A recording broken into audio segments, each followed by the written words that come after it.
Hello class, it's me, and here's a quick update for the week, and then I'm going to do a demo for today's lesson, which is going to lead right into the assignment, the first major assignment for Sunday. And I'll make sure that this Thursday there's no additional exercise, so you have the week to do this exercise and the first major assignment, which is contour drawing self-portrait.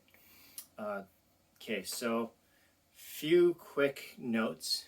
Everybody is doing really awesome. I haven't gone through the whole forums to see that everybody is commenting, but what I can tell so far is that people are really getting involved, and it's really exciting that you're really owning this discussion and bringing your ideas to it and creating a real community. It's much different from working in a traditional class, but I think that you're all really doing amazing in making this this space work and learning from each other, and that's really the way it should be. It's not just the instructor, it's students to some extent teaching each other. Okay, what would help is if everybody could load an avatar, and it does not have to be your face if you're not comfortable with your face, but up in the top right corner of Blackboard there should be there's a little button to do, let's see what it is. Yeah, there's a little your name should appear in the top right corner, and when you click on it, it says settings, and click on that, and personal information, I think it is. Yeah, personal information, and personalize my settings, and then you can upload an avatar. And it just helps identify everybody, and it doesn't have to be your photo. It could be a cartoon or a photo of your cat or something, but it just helps create a more individual identity, so that we kind of get a sense of everybody being separate, right? And as opposed to just a black square with a gray profile of a guy. Okay, that would help. Academic writing. So it's really important that we use spell check, even for these kind of semi-formal discussions. Like, I want to keep them a bit on the casual side, but also on the professional side, so we can have this discussion. But when we're writing, it's a lot different than when we're speaking, because speaking is very conversational and writing has more rigidity. So if I was just writing what I just said, then it might not function properly as complete sentences. And what I really would like to see is for students to double check their work and make sure you're writing in complete sentences, capital letters for proper nouns like I and name of a place and somebody else's name. So capital letters, proper punctuation. Complete sentences is having a subject and a verb. So a person, place, or thing, and then something that you're telling us something about that thing. So, and it can be this way or this way. And if Word isn't checking that for you, catching all those grammatical issues, then you can download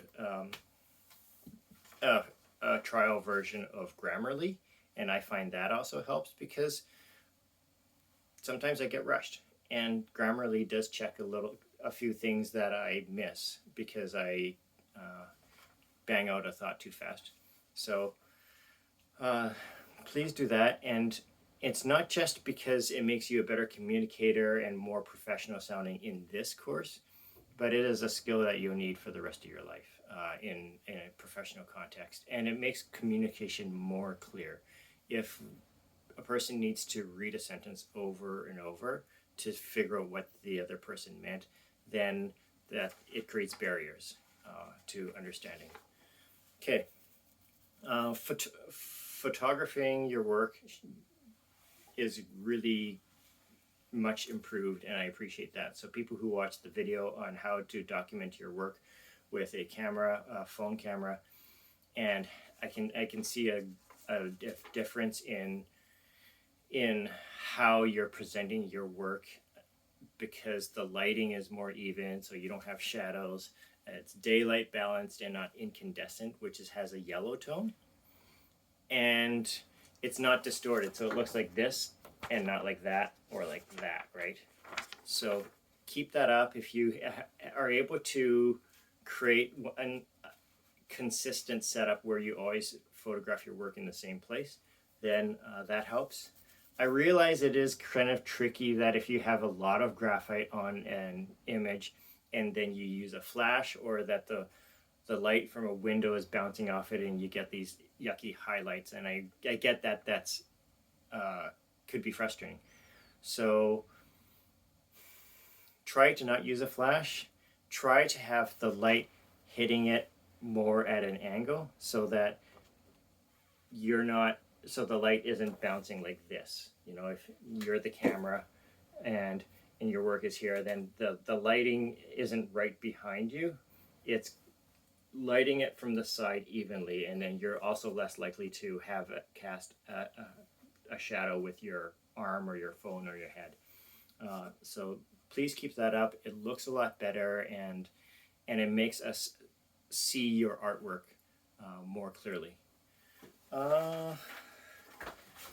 Anybody who's posting images that appear this big, so bigger than the monitor size, then click on edit and then click on the photo, and then there's these little tabs on the corner that you can drag them and make them smaller, so that when we're scrolling through, we don't have to scroll through really large images to get to everybody else's posts. So, and that's also going to help. If your image is portrait format and you post it this way, landscape, then that's also distracting. So what you can do is, wherever your image is stored in Windows or Mac, I don't use Mac, but I'm sure it has a lot of the same functions. They might just be presented in a different place, but in Windows, you right click on wherever you have that file saved, and you can say rotate left or right. Okay, so that's probably the easiest way. But Windows 10 also has a picture editor, so that you can click on the photo and do some basic editing functions like cropping and increasing the contrast. And sometimes I use that because it's faster than opening up Photoshop. That being said, if one day you want to learn Photoshop, I really, really strongly recommend it, but it's not a necessity for this class. Okay.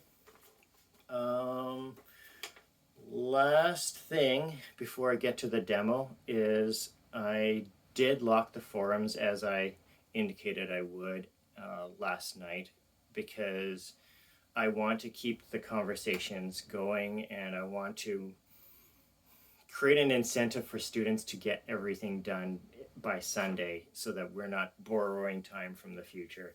So I do feel a little bit mixed about that, because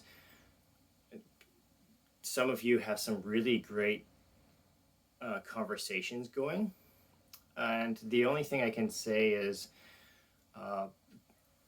I'm reopening the forums for today, just because there's a couple of students that didn't get everything in last night for whatever reason, if they're confused or something, and we do have at least one new student who came in last week from the waiting list. So I'll reopen them for today and email that person. But other than that, try to get everything in as early as possible so that we can end that week's activities on the Sunday. Okay, that's it, and I'm going to pause my video so that I can set up for my demo. So see you in 2 seconds.